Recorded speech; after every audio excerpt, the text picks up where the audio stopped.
గుంటూరు జిల్లా ఫిరంగిపురం మండలం మేరికపూడిలో రోడ్డు ప్రమాదం చోటు చేసుకుంది. ప్రైవేట్ ట్రావెల్స్ బస్సు అదుపు తప్పి కాల్వలోకి దూసుకెళ్లి బోల్తా పడింది.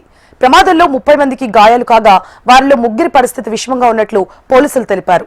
గాయపడిన వారిని నర్సరావుపేట ఆసుపత్రికి తరలించి చికిత్స అందిస్తున్నారు.